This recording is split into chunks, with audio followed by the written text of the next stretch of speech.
Yes, so hello everybody and welcome back to my channel. I just decided to make some videos on the English chapters of class 10 boards based on competency based questions because I have seen many video links and many YouTube videos which share the syllabus of CBSE, but they are not focusing on the competency based questions or competency based teaching, as we already know that CBSE has been or has already decided that they are going to give 50% question paper on the base of competency based question or patterns. Okay, so today I'm beginning with the first chapter of the book, that is footprints. No, it is not footprints, it's first flight, sorry, based on the book named First Flight of Class 10 CBSE Board. I'm already teaching Class 10, so I already know that this is one of the most important chapter of CBSE. Various times the questions have come from this chapter, A Letter to God. So basically my point of view or my idea of starting these videos for the students who want to prepare it fast for the upcoming board exam. As we know that CBSE class 10th English board paper is the second paper for the upcoming board exam, and English is a very important subject. You cannot fail in English, otherwise you are failing in the board exam, or else English is very necessary to reach a goal, a good percentage in board exam. So let us begin. A Letter to God. Descriptive overview. The world of Lenko. I'm just giving you the overview of the story before going into the competency based solutions of the chapter. The story is set in a solitary house. We already know that Lenko doesn't want to socialize. He lives in a solitary house on the crest of a low hill, right? Overlooking a river and a field of ripe corn. So he has a very scenic beauty in front of his house, but he doesn't have any neighbor. So we know that he likes to be lonely, as in solitary, alone, because we already know that in the chapter we'll come to know that he doesn't believe in any human being, he only believes in God. So this is also a good start to know about his character, that from the beginning he is living solitary. The protagonist, he's the main hero, Lencho or Lenko, whatever you pronounce. Lencho is an ox of a man. He works very hard. A metaphor used to describe his incredible physical endurance. So, ox of a man is a metaphor used to describe his incredible physical endurance, that is, he's able to face any kind of physical pain as a farmer who works like an animal in the field. So this is just a metaphor. Ox of a man, he works very hard in a field, and we have seen he had a good corn field and he was going to harvest it. In the beginning of the chapter we know that he had beautiful corns growing in his field and he was going to harvest, but because of the bad weather he was unable to harvest it. Despite his rugged lifestyle, he possessed the literacy of communicate his soul's deepest needs, leading him to write a letter to God. So he finally lost his crops in the harsh weather. So now he did not went to his villagers or people living near his house. He never went to ask for help from anybody in the family, in friends, or anybody. He straight away wrote a letter to God, which shows that he how much solitary, how much lonely he want to be, and he does not believe in human beings. When a devastating hailstorm destroys his livelihood, all his earnings were destroyed, and he was in the condition of bankruptcy, and his only motive was to ask help from the God. So, and which shows his ultimate faith in God also. So he wrote a letter to God. Now let's move to this was an overview of the world of Lenko. So next we will move to the theme, the delicate question of faith. The main theme of this story is the question of faith. Directly, questions come from here about Lenko's faith in God, and the theme will be able to explain you how to write the answer. The source poses a central physiological question. Faith can move mountains. We already know if you have faith, you can move mountains, right? But what should we put our faith in? Okay, so the question is, should we put faith in everything, or is it necessary to put faith in specific things? For example, he lost his field, all his livelihood, so he would have asked help from anybody else, taken loan from the bank, but yet he did not go or approach anything else other than God. So he directly put faith on God only.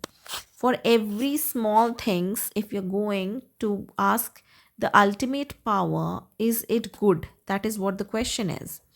Lenko's faith, it is absolute, that literal, absolute and literal. He believes God's eyes sees even what is deep in one's conscience. So he's very simple man. He believes that God is seeing everything, the pain he is going through, and he believes that whatever is he thinking inside his brain also, or in his conscience, that is in his subconscious mind or inside his brain, everything is heard and seen by the God. He is a strong believer of God.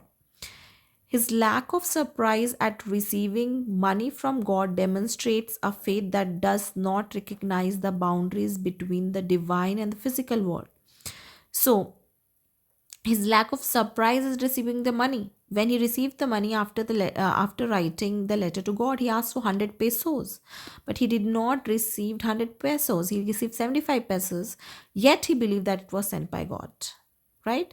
He never doubted that this money could have been sent by anybody else, because he wrote a letter to God. So that money was coming ultimately from the God only.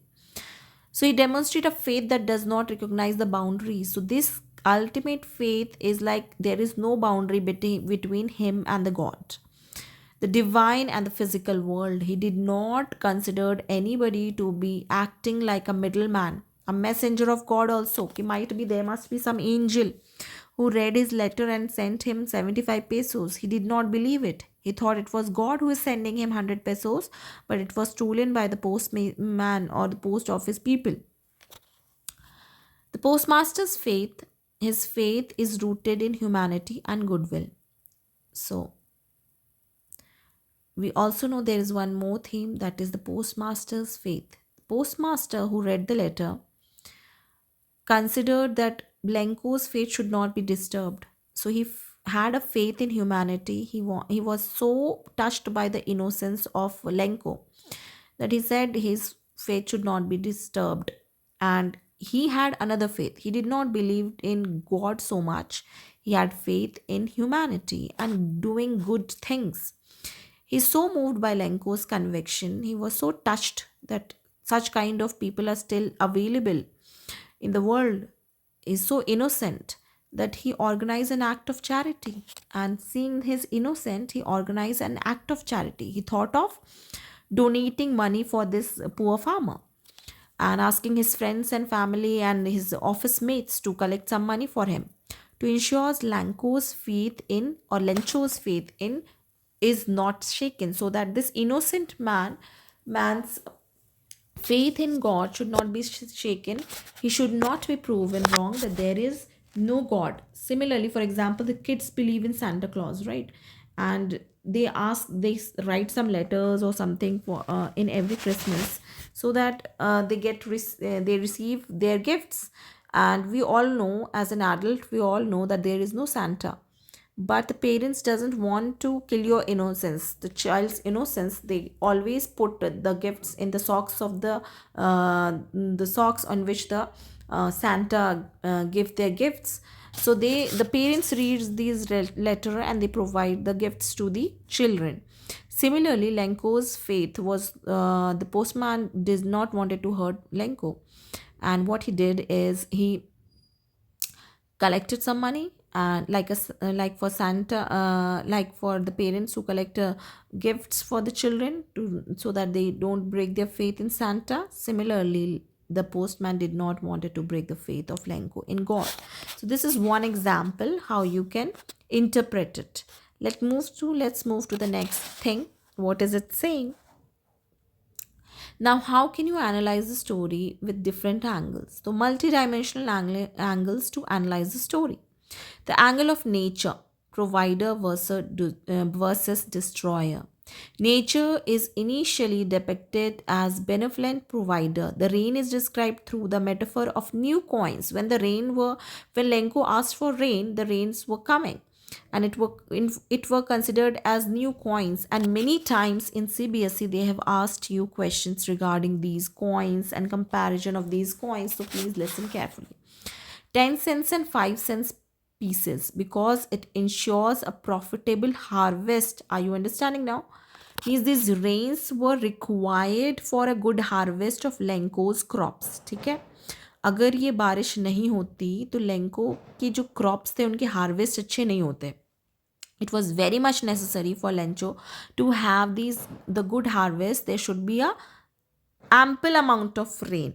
So these rains were considered to be new coins क्योंकि इन पैसों के, इन 10 cents 5 cents छोटे छोटे drops के वजह से क्या होगा, उसका जो खेती है, उसका जो हार्वेस्ट है वो बहुत प्रॉफिटेबल होगा. It will be healthy harvest और उसको बहुत पैसे मिलेंगे बिजनेस करके. However nature quickly shifts into a descriptive force. कभी कभी नेचर डिस्क्रिप्टिव भी हो सकता है. सो ये जो रेनफॉल है उसका क्या हो जाता है, वो just shifts to the hail stones. Big stones of ice came. Yes, hail stones came after the rain, ironically called frozen pearls, and they were called frozen मतलब जमे हुए pearls, मोतियों की तरह दिख रहे थे. Turn the field white. They covered everything in white, destroying the harvest of the field of Lenko as if it covered with the salt. It was looking like a white field which is covered with salt, leaving nothing. Okay, this highlights the vulnerability of human labor against natural whims. So this highlights how vulnerable, how prone of attack the human labor is. So don't be proud of your labor. Don't be so happy that you have done such a hard work that the result will be very good. Lenko was very happy. He was happy with his harvest. Everything was going okay. But we are very vulnerable because we don't know when the nature will change, right? And his hard labor was not able to be controlled against natural whims. Okay, the angel of irony, sorry, the angel, I'm calling it angel, the angle of irony, the helper as the villain. The story climax is built on a profound irony. Whole climax of the story was an irony, so it is the most important portion of your story. Irony occurs when the outcome is the opposite of what he expected. Okay, the postmaster and his employees sacrifice parts of their salaries to help a stranger. They were not knowing Lengcho, but they gave their salary portion, half portion, to help this farmer. Help this farmer's what? His faith in God. So that was such a nice of these people, right? Helping a stranger. The perception, Lenko blinded by his absolute faith. Lenko तो प्यार में अंधा था भगवान के, right? He was blinded by the absolute faith that God could not make a mistake. That अगर मैंने 100 pesos भगवान से मांगे हैं तो भगवान से गलती नहीं हो सकती. मैथमेटिक्स में उन्होंने 100 pesos ही भेजा होगा. ये उसकी ब्लाइंड फेथ दिखाता है, right? Assumes that 70 pesos he received was partial delivery and that the post office employees, the very people who saved him, are a bunch of crooks. And he calls them, the post office employees, he calls them bunch of crooks. And he thought कि they are the people who have stolen it. So this is the irony जो कि Lanco को सच लग रहा है जबकि वो सच नहीं है. सच कुछ और ही है. सच ये है कि जो लोगों ने उसके लिए पैसा जमा किया है, actual angels are they, but he considered them as crooks. That is the irony of the whole story, and where the climax is, that is the most important portion. And here the helpers are considered to be as villain according to Lenko or Lencho. Let's move to the next thing. Okay, the angle of symbolic language. The source emphasized the use of metaphor to transfer qualities between objectives. Huge mountains of clouds compares the mass and scale of storms to mountains. So what kind of storm came? huge mountain of clouds is telling you how devastating the clouds were that caused destruction to the field of Lenkcho. A plague of locusts. So you remember कि Lanco says कि अगर ये hailstones नहीं आते, लेकिन अगर locusts आता, locusts are insects which eats the field in few minutes. They come and they eat and destroy your field, right? These are the insects which come. Okay, so अगर locusts आता instead of snow, तो उसके field में कुछ ना कुछ तो बच ही जाता, लेकिन हेल स्टोन्स की वजह से उसके फील्ड में कुछ नहीं बचता है. Used by Lenku to show that even a biological disaster would have been more merciful than the hail. Means ये जो plague of locusts दिया गया है उसका मतलब ये होता कि अगर बायोलॉजिकली कोई डिज़ास्टर आता, इंसेक्ट्स के रूप में कोई डिज़ास्टर आता और उसके कीड़े लग जाते हैं उसके फील्ड में, तो भी वो थोड़ा दयावान होते. नेचुरल डिज़ास्टर ने तो उसकी पूरी लाइफ ही ख़त्म कर दी. ओके, तो this is one of the angle of symbolic language. Metaphor की तरह से यूज़ किया गया है कुछ चीज़ें उसके ज़िंदगी में जो भयानक हादसा हुआ उसको दिखाने के लिए. Now some of the class 10 pattern competency based assessments are here, and this is how your questions are going to come in your board exam. They will not be a direct question, they will not have simple questions. They have 6 marks question, 3 marks question, extract based questions. So the people who will be able to answer these kind of questions will only be getting good marks in a cbse board exam, which is less than 1 month away. Now, irony analysis, that is high order thinking question. The question is, examine the irony in Lenko's final letter. So he writes the final letter also, that he thinks that the postman is a crook, and they have taken the money. Might be God has sent 100 pesos and they have opened his letter and they have taken the money from it.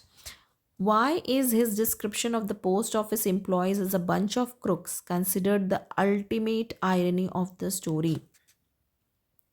So why is his description of the post office employees as a bunch of crooks, why he writes the post office employees as a bunch of crooks, considered the ultimate irony of the story? जो वो लिखता है कि bunch of crooks हैं, उसको क्यों कहा गया है कि वो irony है, ultimate irony story का है? Answer is, it is ironic because the employees are the benevolent benefactor. They were the only provider of the money. They had sacrificed their salaries, who made the act of charity possible. Okay, they were very humble people, right? Selfless people. They did the act of charity. But Lenko's faith in God is so rigid. His one-sided thought. He never gave a doubt on God, right? That he cannot perceive human kindness. He was unable to think that human can be kind, leading him to insult his helpers, and he insulted his own helpers. So you will be writing it. If it comes in your 6 marks question, you have to involve some of the insights from the story to increase the word limit, plus give reasons for your answers. You can use the answer which I have given you as your reasons and make the word limit increase. Okay, so if you like my video and you like this question, you can answer it in my comment section so that I can check and I can tell you that whether you're proceeding in the right direction or not. Okay, let's move to the next inferential character study. The text describes Lenko as an ox of a man. Okay, my students do a lot of writing of this word ox of a man. They like this word, this ox of a man thing. And they use it frequently in the answers. I've seen it in their pre-board 1, pre-board 2.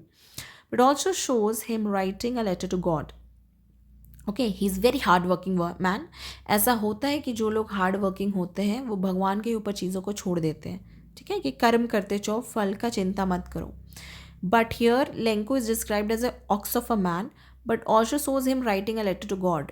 इतनी मेहनत करने के बाद भी उसका भरोसा किसके ऊपर है? सिर्फ गॉड के ऊपर, अपने ऊपर नहीं है. राइट, कि मेरी मेहनत का फल मुझे मिलेगा.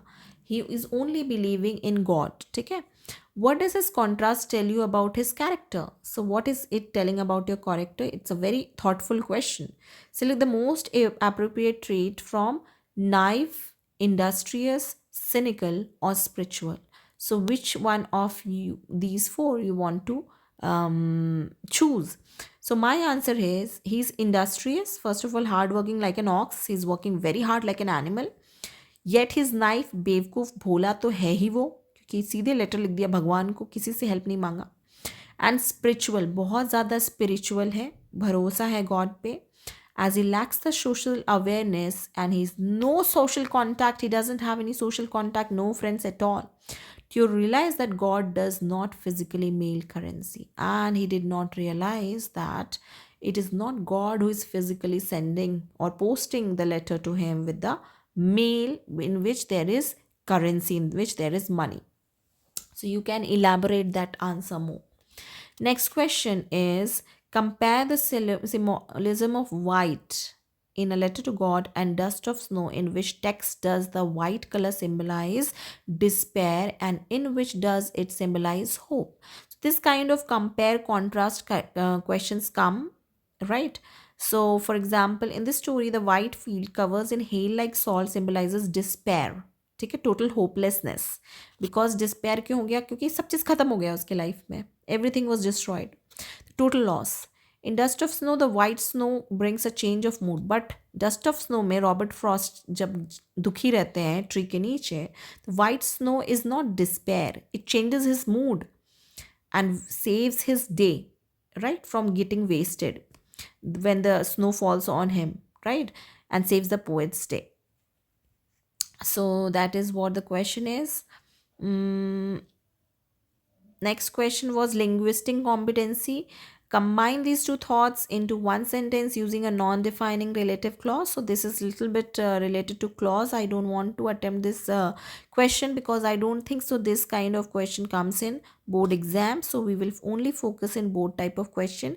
Next question is application of metaphor. Identify the metaphor used for the raindrops in the story. Why did Lenko transfer the quality of new coins to them? So these questions have already come. So please focus on this question, new coins wale question. He calls them new coins because the rain was the essential element needed for good harvest. Okay, rain चाहिए था, उसके लिए सिक्कों का काम कर रहा था वो रेन, ताकि हल्का सा बारिश हो और उसके गुड हार्वेस्ट हो, उसकी जो खेती हो उसको बहुत ज़्यादा हेल्प मिले, और वो उसके जब वो हार्वेस्ट करेगा उन कॉर्न्स को, it will be very helpful and the business will be very nice to and earning for him. So he considered them as new coins. Okay, so this was the end of the chapter. I hope you like this video, and if you like I will be making, if you don't like I will yet be making more and more chapters of, I think I will be making all the chapters of first flight and also footprints without feet. I will also try to incorporate more grammar chapters so that some of the students will be able to benefit from it before the upcoming board exam. So children, work hard, all the best for your board exam and do very good. Thank you and keep watching.